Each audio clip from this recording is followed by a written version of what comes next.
Perubahan itu sama halnya seperti kita menjalani puasa selama 30 hari teman-teman. Penuh semangat di awal-awal, terasa berat di pertengahan bulan, namun sangat menyenangkan ketika menjelang Idul Fitri tiba. Buat kamu yang sekarang berusaha untuk konsisten tapi serasa menyiksa diri gitu. Entah itu bangun pagi, diet, olahraga, baca buku, apapun itulah pokoknya. Tonton video ini sampai habis ya, karena mungkin selama ini kamu belum mengerti cara untuk menikmati prosesnya itu sendiri. Kalau kita ingat-ingat waktu kita kecil dulu gitu, ketika mau menyambut bulan puasa itu semangatnya luar biasa gitu. Hari pertama semangatnya sangat menggebu-gebu gitu, bangun sahur gak susah, bahkan nunggu buka puasa pun masih ceria-ceria aja gitu.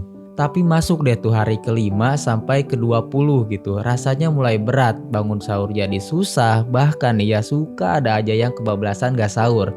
Siangnya jadi lapar, haus, ngantuk, emosi gitu, rasanya pengen cepet-cepet Idul Fitri aja. Nah, itu masa dimana tubuh dan pikiran kita sedang beradaptasi teman-teman. Lalu pas udah masuk ke hari 21 sampai akhir ya kan, semuanya mulai terasa ringan tuh. Kita mulai terbiasa, bahkan jadi semangat gitu buat puasanya.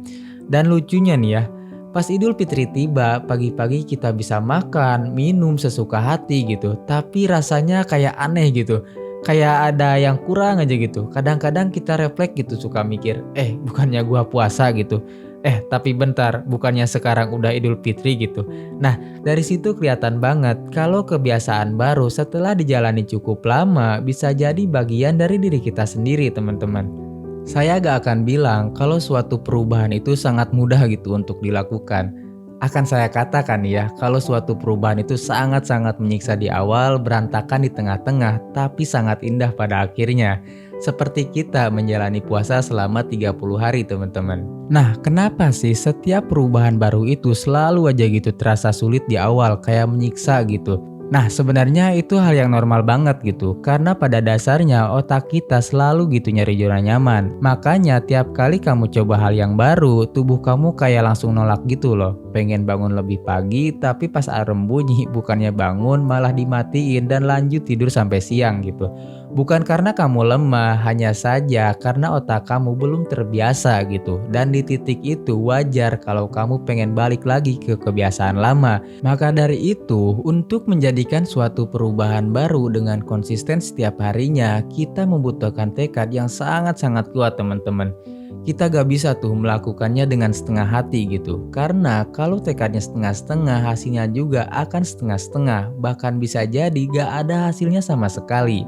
Ingat, perubahan itu gak terjadi dalam satu malam teman-teman. Kita harus terus mengulang, membiasakan diri dengan pola baru gitu.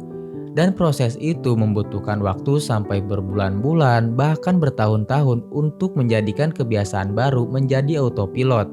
Maka dari itu, kita membutuhkan tekad atau niat yang sangat-sangat kuat. Meskipun sakit, meskipun berat dan rasanya pengen nyerah aja gitu. Kamu harus tetap tegar untuk melawannya. Dan kalau ada yang bilang suatu perubahan itu sangat mudah gitu untuk dilakukan, bahkan hanya memerlukan beberapa hari aja gitu, saya pastikan kalau itu suatu kebohongan besar teman-teman. Karena pada dasarnya nih ya, suatu perubahan sejati itu membutuhkan waktu, keuletan, keberanian untuk melepaskan sisi diri kamu yang lemah teman-teman. Diri kamu yang lama harus mati sebelum diri kamu yang terbaik dapat dilahirkan kembali. Karena gak mungkin nih ya untuk kita melakukan perubahan ke arah yang lebih baik kalau kita masih melakukan hal-hal buruk yang biasanya kita lakukan gitu. Saya pastikan 100% itu gak akan pernah terjadi gitu. Menurut riset dari beberapa penelitian, kebiasaan baru gak bisa dibentuk cuma dalam 20 hari saja seperti yang sering kita dengar. Kurang works lah gitu. Faktanya rata-rata butuh 66 hari buat otak kita menerima pola baru. Sampai pada akhirnya kebiasaan itu berjalan otomatis atau autopilot gitu. Di hari pertama sampai hari kedua-dua kamu bakal ngerasa kayak berat banget gitu. Ini disebut fase distraction teman-teman. Fase dimana otak dan seluruh badan kamu kecuali hati lagi berantem sama diri kamu sendiri gitu. Dan di titik ini, kebiasaan lama kamu masih nempel kuat banget gitu. Setiap kali kamu mau berubah, pikiran mulai melawan gitu.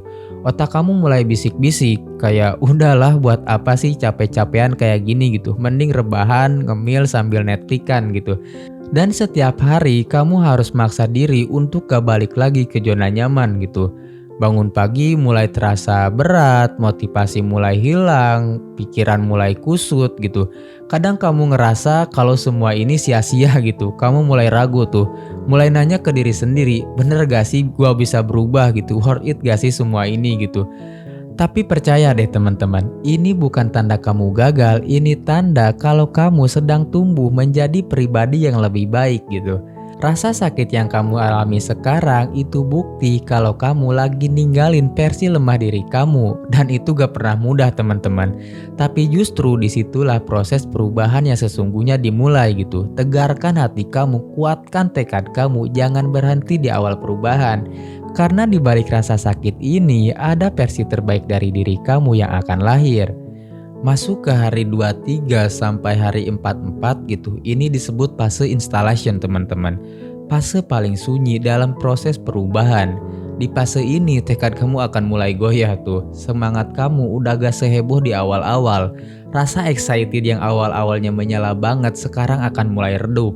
Kamu udah berusaha keras nih ya, tapi hasilnya belum kelihatan gitu. Kamu mulai ngerasa kosong, setiap hari berasa sama aja gitu. Gak ada perkembangan, gak ada perubahan besar. Kadang di fase ini kamu berpikir gitu, kenapa gak ada hasilnya ya? Gua udah berjuang gitu tapi kok rasanya gak ada kemajuan gitu. Rasa bosan mulai nyerang, rasa lelah pelan-pelan menumpuk, dan di titik ini banyak banget orang yang berhenti untuk meneruskan perjuangannya gitu. Bukan karena kita gak mampu gitu, hanya saja kita berpikir kalau semua perjuangan kita ini sia-sia gitu. Padahal justru di fase inilah proses sesungguhnya sedang bekerja teman-teman. Tubuh kamu, pikiran kamu, otak kamu, semuanya lagi menyesuaikan diri dengan pola baru. Cuma emang belum kelihatan aja gitu. Kalau kamu tahan sedikit lagi aja gitu, terus bersabar dan memutuskan untuk tidak menyerah gitu, kamu bakal melewati batas yang selama ini nahan kamu gitu. Dan begitu kamu lewati titik ini, kamu bakal sadar, ternyata kamu jauh lebih kuat daripada yang kamu kira. Lalu masuk ke hari 45 sampai hari ke-66 gitu. Nah, di fase inilah semuanya mulai berubah teman-teman. Fase ini disebut fase integration. Titik di mana kamu mulai merasa ringan, tenang, dan lebih kuat dari sebelumnya.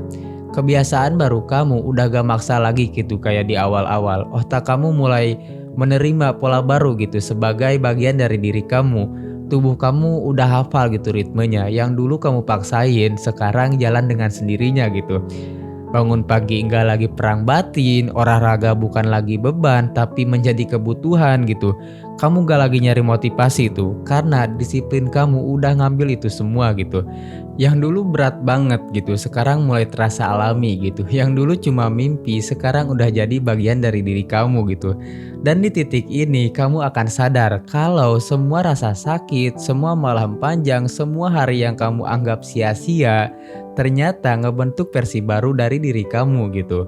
Dan anehnya nih ya, ketika suatu hari nanti kamu gak sengaja gitu harus lewatin kebiasaan baru kamu ini. Entah itu ada acara, kesibukan, atau alasan apapun lah gitu. Akan ada rasa gak enak gitu dalam hati seperti kewajiban yang tertinggal gitu. Rasanya kayak ada yang kurang aja gitu. Kamu mulai mikir harusnya tadi gua sempetin dulu gitu. Harusnya tadi gua lakuin dulu gitu sebelum keberangkatan. Dan dari situ kamu akan sadar kalau kebiasaan baru kamu ini udah bukan sekedar rutinitas lagi, tapi udah jadi bagian dari diri kamu. Jadi kalau sekarang kamu mau memulai atau udah di tengah jalan gitu dan ngerasa perjalanannya berat banget gitu, tenang teman-teman, kamu belum gagal, kamu cuma lagi di fase yang seharusnya aja. Karena perubahan sejati itu bukan soal seberapa cepat kamu memulai, tapi seberapa kuat tekad kamu untuk bertahan. Dan jangan lupa teman-teman untuk memberikan hadiah kepada diri kamu sendiri gitu. Setiap kali berhasil melewati satu tahap perubahan gitu, sekecil apapun itu.